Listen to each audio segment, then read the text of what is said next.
disebutkan bahwasanya hadza ma tu'adun liqul ay raja'in taibin. Orang yang akan masuk ke surga karakternya sifat yang pertama yaitu raja'in taibin, orang yang selalu kembali dan taubat kepada Allah Subhanahu wa taala. Nabi sallallahu alaihi wasallam dalam hadisnya menyebutkan wallahi, demi Allah, ya, la astaghfirullah fil yaumi mi'ata marrah. Saya beristighfar, taubat kepada Allah, minta ampun kepada Allah sehari 100 kali. Kebayang Bapak sekalian, Nabi yang sudah dijamin surga masih minta ampun kepada Allah 100 kali dalam sehari. Lah kita sebagai hambanya yang masih banyak dosa, yang belum dijamin surga, kadang lupa, bahkan susah untuk beristighfar. Padahal Nabi SAW yang sudah maksum dijamin surga pun masih terus mengucapkan istighfar 100 kali. Ini kisahnya ada seorang sahabat Nabi namanya Hudzaifah. Beliau mengatakan begini, ya Rasulullah, kana fi lisani dzarab. Ya Rasulullah, lisan saya itu kadang kasar kepada keluarga, tapi tidak kasar kepada tetangga. Nah ini ada nggak ya seperti itu suaminya kalau sama istri garang, kereng gitu ya, tapi begitu sama istri tetangga manis ya, lembut. Nah, ini ada sahabat Nabi yang begitu. Kemudian Rasulullah mengatakan, ya Hudzaifah, aina anta minal istighfar. Wahai Hudzaifah, mana istighfarmu? Wallahi, demi Allah, lastaghfirullah, saya betul-betul istighfar kepada Allah fil yaumi mi'ata marrah, 100 kali dalam sehari. Nah, ini pertanyaannya, kapan kita mengucapkan istighfar? Yang paling utama yaitu ketika waktu sahur. Wabil asharihum yastaghfirun. Dan orang-orang yang beriman itu selalu istighfar, minta ampun kepada Allah di waktu sahur. Sahur jam berapa? Sekarang kan jam subuh jam 4:15, berarti jam setengah 4 ya. Jam setengah 4 atau jam 4 kurang seperempat. Setelah sholat malam kemudian istighfar. Baru setelah istighfar baru kita berdoa. Itu adabnya. Minta ampun dulu baru minta. Ya itu. Ini. Jadi orang yang akan masuk ke surga Allah Subhanahu wa taala, ciri yang pertama yaitu selalu beristighfar. Istighfar ini bisa yang paling pendek, astaghfirullah, aku mohon ampun kepada Allah. Astaghfirullahal azim, aku mohon ampun kepada Allah yang maha agung. Astaghfirullah wa atubu ilaih, aku mohon ampun kepada Allah dan kembali kepadanya. Yang panjang namanya Sayyidul Istighfar.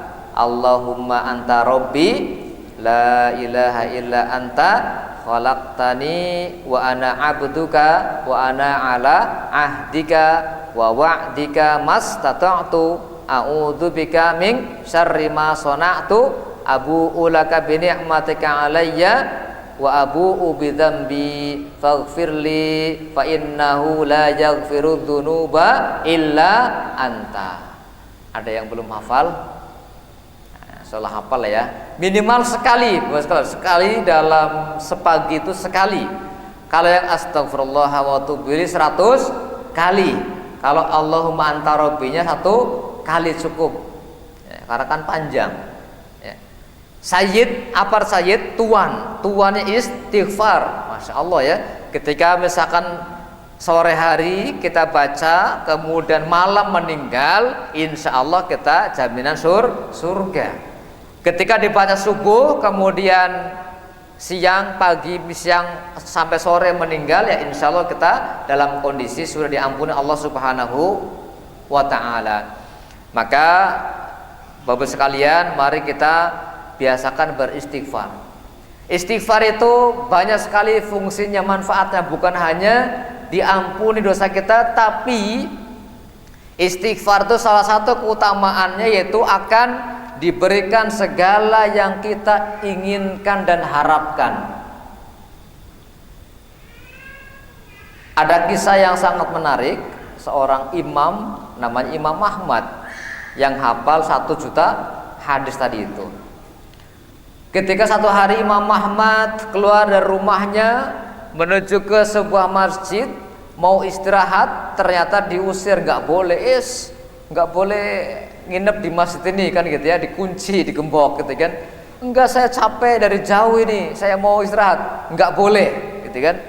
Nggak boleh istirahat di masjid. Karena zaman dulu kan belum ada HP ya, belum viral ya.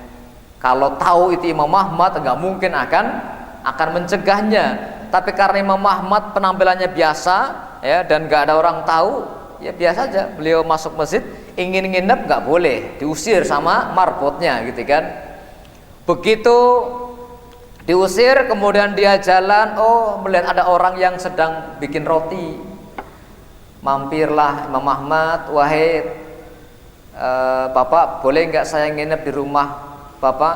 Oh silakan, boleh gitu ya. Begitu mampir ke rumah yang sedang bikin roti itu, ternyata selama orang laki-laki itu membuat roti itu istighfar. Ngobrol lagi, setelah selesai istighfar lagi gitu ya. Ngobrol lagi, katanya istighfar lagi. Lalu Imam Ahmad bertanya, wahai Tuan, wahai Bapak, kenapa Bapak selalu mengucapkan istighfar? Kan gitu ya. Dia mengatakan, wahai ya, kalau dulu kan syekh itu orang tua gitu ya. Semenjak saya melafalkan atau membiasakan istighfar, maka seluruh keinginan saya terpenuhi, kecuali satu yang enggak terpenuhi. Apa itu? Saya berdoa kepada Allah ingin ketemu Imam Ahmad. Kira-kira bagaimana Bapak sekalian? Imam Ahmad sangat gemeter dan memeluk orang itu, mengatakan, oh inilah kenapa saya itu diusir dari masjid, suruh kesini karena istighfarmu wahai Bapak. Saya Imam Ahmad yang Anda cari, yang Anda inginkan selama ini. Masya Allah, ini kejadian nyata dan bisa dilaksanakan atau dilazimi Bapak sekalian. Kalau ingin apa-apa aja istighfar. Karena apa? Dalam surat Nuh juga sama, faqul tastaghfiru rabbakum innahu kana ghaffara yursilis sama alaikum midrara wa yumdidkum bi amwalin wa banin. Ya. Ketika ada seorang yang datang kepada Imam Hasan Al-Basri mengatakan, wahai Imam, saya nggak punya anak, apa solusinya? Istighfar. Istighfar, ya udah, keluarlah gitu ya. Datang lagi, wahai Tuan, wahai Imam Ahmad, wahai Imam Hasan Al-Basri ya, saya ini kekeringan, nggak hujan-hujan, apa solusinya? Istighfar. Pulang lagi, kan gitu ya. Jadi setiap yang datang suruh istighfar. Istrinya protes, wahai Abah, kok semuanya istighfar solusinya, kan gitu ya. Kemudian Imam Hasan Al-Basri mengatakan tadi, faqul tastaghfir rabbakum innahu kana ghaffara. Istighfarlah karena Allah Maha Pengampun. Yursilis sama alaikum midrara, pasti Allah akan menurunkan air hujannya. Wa yumdidkum bi amwalin, Allah akan menambahkan harta wa banin wal banin, dan anak-anak. Jadi kalau mau kaya, kalau mau banyak anak, istighfar. Tapi ini spesifik disebutkan begitu kan, sehingga apa? Seluruh keinginan kita kalau mau ya lazimi namanya istighfar. Karena apa? Ini juga merupakan salah satu ciri tanda orang yang akan memasuki surga Allah Subhanahu wa taala, istighfar. Ketika sudah Allah ampuni, maka apapun yang diinginkan pasti akan dikabulkan Allah Subhanahu wa taala. Baik, ini yang pertama. Jadi cirinya kalau ingin didekati surga itu sering istighfar, astagfirullah, astagfirullah, astagfirullah, ya, daripada yang nggak jelas kan, yang penting istighfar. Kemudian yang kedua, hafidh. Hafidh itu artinya yahfadul ahda fala yanquduhu wala yaknuthuhu. Al-hafidh di sini yaitu orang yang menjaga janjinya, tidak pernah ingkar janji. Yakin, gitu ya, wis yakin wallahi demi Allah gitu ya, malah lombong. Nah ini hati-hati ya kalau orang suka janji kemudian dia mengkhianati janjinya, maka bukan termasuk orang yang ciri penghuni surga. Apakah hanya janji saja? Maka dalam nanti juga disebutkan dalam hadis arba'in disebutkan ketika Nabi SAW itu memberikan nasihat kepada Ibnu Abbas ketika itu masih kecil. Ya ghulam, inni u'allimuka kalimatin. Wahai anak kecil, ketika itu Ibnu Abbas masih kecil. Inni u'allimuka kalimatin, saya akan mengajarkan kamu beberapa nasihat. Yang pertama, ihfadillaha yahfadka. Jagalah Allah, pasti Allah akan menjagamu. Kemudian disebutkan bahwa yang menjaga Allah itu maksudnya bukan menjaga kita seperti menjaga ternak. Ini punya kambing, dijagain ya, bikin kandang gitu ya, dikasih makan, kasih minum, itu kan menjaga kambing. Punya ayam misalkan, cara menjaga ayam, bikin rumah ayam, kandang ayam, kasih makan, kasih minum, itu kan menjaganya. Tapi bagaimana cara menjaga Allah? Allah kan yang menciptakan manusia. Apakah Allah butuh penjagaan? Allah itu dijaga bukan seperti menjaga makhluk. Menjaga Allah itu dengan 3 hal. 1, menjaga hudud, aturan-aturan Allah. Allah kan punya aturan ya di Al-Quran dan hadis, itu dijaga, dilaksanakan maksudnya, dan melaksanakan perintahnya, meninggalkan larangan. Itu cara menjaga Allah Subhanahu wa ta'ala. Di Al-Quran itu banyak sekali perintah Allah. Cara mudah untuk mendeteksi ini perintah Allah atau bukan itu gampang. Bapak Ibu pernah membaca ayat yang diawali dengan ya ayyuhalladzina amanu? Paling hafal surat Al-Baqarah ayat 183. Ya ayyuhalladzina amanu kutiba alaikumus syiyam. Ya ayyuhalladzina amanu kutiba alaikumul qisas. Sama-sama kutiba, diwajibkan bagi kalian qisas. Qisas artinya apa? Hukuman sebanding ya. Kalau ente potong tangan ya potong tangan gitu ya. Ente motong telinga ya telinga dipotong, itu namanya qisas gitu ya. Hukuman sebanding. Ya ayyuhalladzina amanu kutiba alaikumul qital ya, diwajibkan berperang gitu ya. Sampai ada sekitar 90 kali Allah memanggil orang yang beriman. Ya. Ya ayyuhalladzina amanu sampai 90 kali. Berarti apa? Ada sekitar 90 perintah Allah yang jelas di awal dengan kalimat ya ayyuhalladzina amanu. Larangan juga sama, ya ayyuhalladzina amanu istanibu katsiran minadz dzanni inna ba'dadz dzanni ismun. Nah, ini larangan-larangannya banyak sekali. Ya. Jadi di Al-Qur'an itu ada larangan, ada perintah. Maka cara menjaga Allah, menjaga larangan, meninggalkan larangannya, menjaga perintah, melaksanakan perintahnya.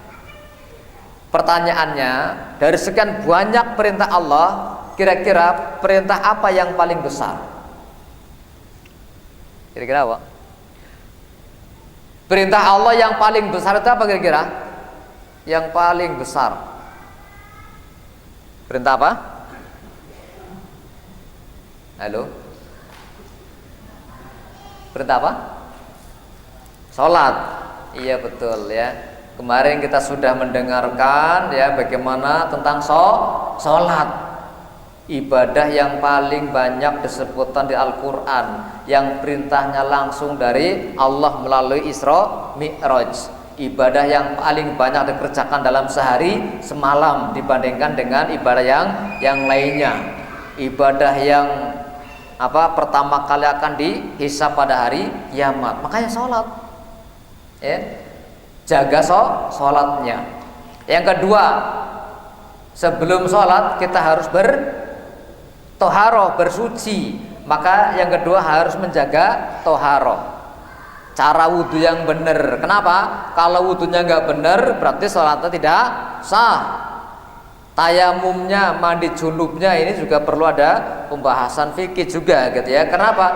Kalau mandi junubnya nggak benar, tayamumnya tidak sempurna, wudhunya nggak sempurna, maka sholatnya tidak sah. Maka yang dijaga sholatnya dan toharohnya gitu ya, bersucinya. Kemudian yang berikutnya yang dijaga adalah al-ra'su wa ma hawa, menjaga kepala dan sekitarnya, mata, telinga, lisan. Dari apa?